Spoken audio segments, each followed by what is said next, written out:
పిఠాపురంలో scene reverse కానుందా? ఈ seat పైన వైసీపీ గురిపెట్టిందా? వచ్చే ఎన్నికలకు ముందే పెద్ద స్కెచ్ తయారవుతోందా?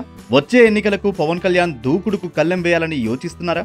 అందుకే పవన్ కళ్యాణ్ రాయలసీమ వైపు చూస్తున్నారా? పిఠాపురంలో వైసీపీ పేల్చనున్న బాంబేంటి అనే చర్చ ఇప్పుడు ఏపీలో జోరుగా సాగుతోంది. పిఠాపురం టీడీపీ నేత ఎస్వీఎస్ఎన్ వర్మ టీడీపీకి గుడ్ బై చెప్పనున్నారా? వైసీపీ తీర్థం పుచ్చుకోవడానికి రంగం సిద్ధం చేసుకున్నారా? త్వరలోనే ప్రకటన చేయడానికి ముహూర్తం కూడా ఫిక్స్ చేసుకున్నారా? అంటే వైసీపీ వర్గాలు నిజమేనని సమాధానమిస్తున్నాయి.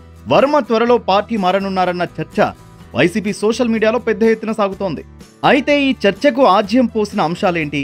వర్మ అసంతృప్తి కారణమేంటి? జగన్ వేసిన మాస్టర్ ప్లాన్ ఏంటి అనే ప్రశ్నలు ఉదయిస్తున్నాయి. పిఠాపురం టీడీపీ ముఖ్యనేత ఎస్వీఎస్ఎన్ వర్మ ప్రస్తుతం తీవ్ర అసహనంతో ఉన్నట్లు గత కొన్ని రోజులుగా ప్రచారం జరుగుతోంది. పవన్ కు సీటు త్యాగం చేస్తే ఎమ్మెల్సీ స్థానం ఇస్తానంటూ గతంలో చంద్రబాబు వర్మకు హామీ ఇచ్చారట. ఈ క్రమంలోనే ఇటీవల ఎమ్మెల్సీ ఎన్నికలు జరగ్గా వర్మకు టీడీపీ నుంచి ఎలాంటి సీటు లభించలేదు. ఆ సీటును తన సోదరుడికి కేటాయించనున్నారు. ఇది నిజంగానే ఒకంత వర్మను కలిచివేసిందట. ఏనాడు గెలవని పవన్ కళ్యాణ్ ను పిఠాపురంలో గెలిపిస్తే ఆ కృతజ్ఞత చూపడం లేదనే బాధ వర్మకుంది. మరోవైపు పార్టీ ఆవిర్భావ దినోత్సవం రోజు జనసేన నేత నాగబాబు చేసిన కామెంట్స్ సైతం వర్మను మరింత అసంతృప్తికి గురి చేసినట్లు రాజకీయ వర్గాలు అభిప్రాయపడుతున్నారు. అయితే ఇక్కడ పిఠాపురంలో పవన్ కళ్యాణ్ గారు అఖండ విజయం సాధించడానికి టూ ఇంపార్టెంట్ ఫ్యాక్టర్స్. ఒకటి మన ప్రెసిడెంట్ జనసేన అని పవన్ కళ్యాణ్ గారు అయితే, రెండో వ్యక్తి పిఠాపురం జనసైనికులు, పిఠాపురం పౌరులు, పిఠాపురం ఓటర్స్. టీడీపీ జనసేన రెండు పార్టీలు వర్మకు తగిన గుర్తింపు ఇవ్వకపోవడంతో ఆయన అనుచరులు తీవ్ర ఆగ్రహంతో ఉన్నట్టు తెలుస్తోంది. ఇటీవల కాలంలో వర్మ ఆదేశాలను అధికారులు సైతం పాటించడం లేదన్న వార్తలు వచ్చాయి. పిఠాపురంలో జనసేన నేతలదే హవా నడుస్తోందని, తెలుగుదేశం క్యాడర్ అంతా నైరాశ్యంలోకి వెళ్లిపోయిందని చెబుతున్నారు. అటు వర్మ అసంతృప్తిగా ఉన్నారన్న వార్తలు పెద్ద ఎత్తున బయటికి రావడంతో విపక్ష వైసీపీ రంగంలోకి దిగింది.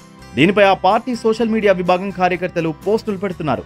వర్మ వైసీపీలోకి రావడం ఖాయమని, ముహూర్తం కూడా ఫిక్స్ అయిందంటూ నెట్టింట ప్రచారం చేస్తున్నారు. అంతేకాదు పిఠాపురం వైసీపీ సీటు వంగా గీతను కాదని వర్మకు టికెట్ ఇవ్వబోతున్నారంటూ ప్రచారం చేస్తున్నారు.